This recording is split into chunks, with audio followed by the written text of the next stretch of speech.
warahmatullahi wabarakatuh. Selamat pagi, Pehaba Syedara. Kembali lagi bersama kami dalam Berita Aceh. Bersama saya, Elzira Felicia. Sejumlah berita menarik dan aktual lainnya telah kami sajikan untuk Anda. Berikut 3 berita utama pada pagi hari ini.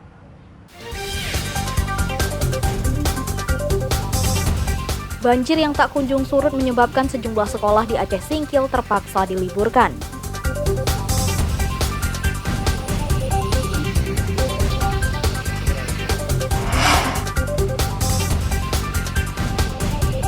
Penertiban alat peraga kampanye berlanjut di sejumlah tempat termasuk di Kabupaten Aceh Barat.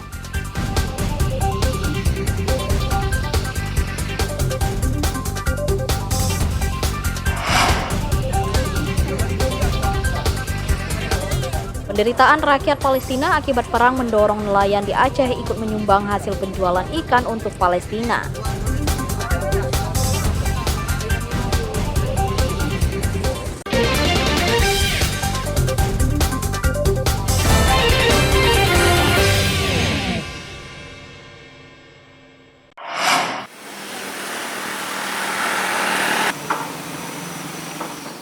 Banjir yang tak kunjung surut bukan saja merendam permukiman warga Aceh Singkil, tapi juga fasilitas umum termasuk sekolah.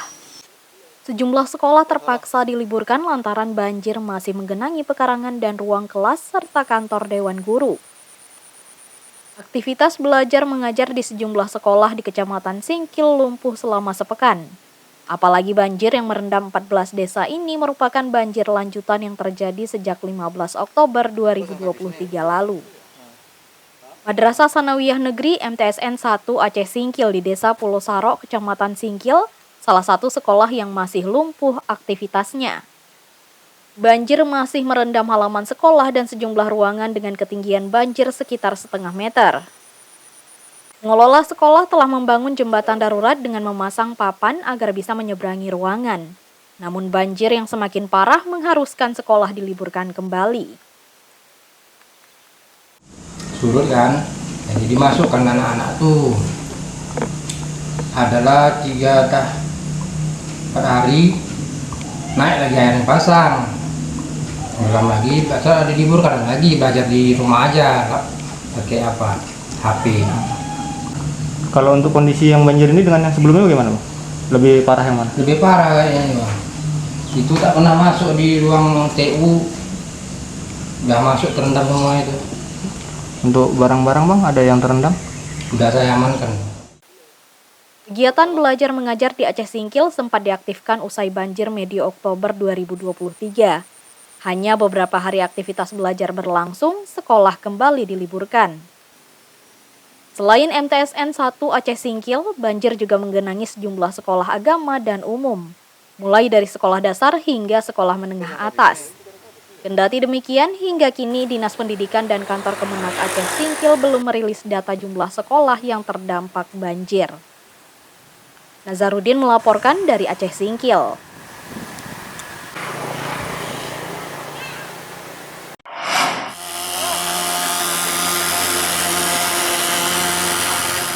Kasus demam berdarah Denji (DBD) di Kota Lok Semawe terus meningkat. Sedikitnya 6 kasus DBD ditemukan pada Oktober 2023, sehingga petugas Dinas Kesehatan menggelar fogging atau pengasapan di permukiman. Fogging diprioritaskan di tempat tinggal pasien DBD dan keluarganya. Namun pengasapan tidak efektif jika warga tidak menggalakkan gotong royong untuk membunuh jentik nyamuk Aedes aegypti, penyebab kasus DBD. Peningkatan kasus DBD di Kota Lok Semawe naik diperkirakan karena mulai memasuki musim hujan. Genangan air yang terjadi di sejumlah tempat memicu perkembangbiakan nyamuk yang memicu DBD. Kasus DBD yang terjadi pada Oktober 2023 menjangkiti warga Kampung Hagu Barat Laut dan Kampung Jawa Baru, Kecamatan Banda Sakti. Kasus serupa menyerang warga Kampung Utenkot dan Kampung Alu-Awe, Kecamatan Muara II, Kota Lok Semawe. Di September sampai September itu kita ada 76 kasus, berarti ada penambahan 6 di Oktobernya. Jadi sehingga jumlah kasusnya semua 82 kasus sampai Oktober. Salah satunya adalah kalau sudah ada kasus kita melakukan fogging, ini salah satunya. Tetapi masyarakat juga harus kita bersamalah, bukan hanya masyarakat. Gotong royong itu yang paling penting untuk kita melakukan pencegahan, karena fogging ini hanya membunuh nyamuk dewasanya. Sedangkan gotong royong kita lakukan, dia bisa jentik-jentiknya tidak berkembang lagi. Fogging dilakukan untuk membunuh nyamuk Aedes aegypti dewasa sekaligus memutus rantai penyebaran DBD. Namun pola 3M jauh lebih efektif guna menghilangkan jentik nyamuk Aedes aegypti. Selama Oktober 2023, fogging telah dilangsungkan di Sintang Ardat, Kota Blang, Utunkot, Kampung Jawa Baru, dan Gampong Hagu Barat Laut. Tim Liputan melaporkan dari Lok Semawe.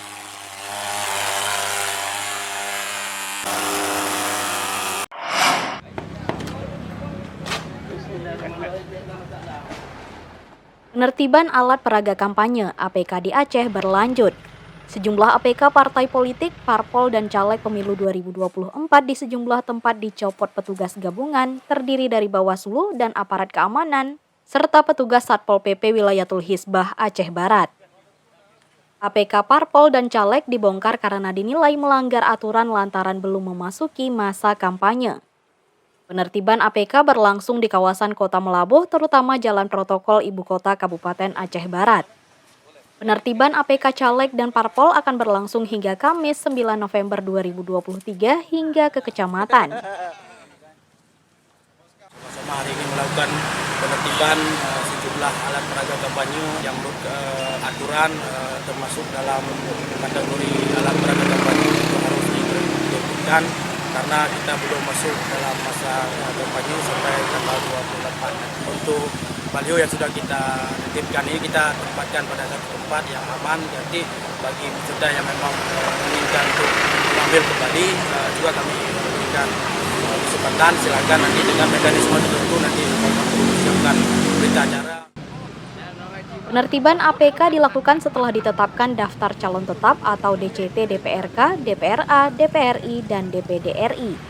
APK caleg baru bisa dipasang kembali pada tanggal 28 November 2023 mendatang. Basriadi melaporkan dari Aceh Barat. Rujak buah Rujak buah.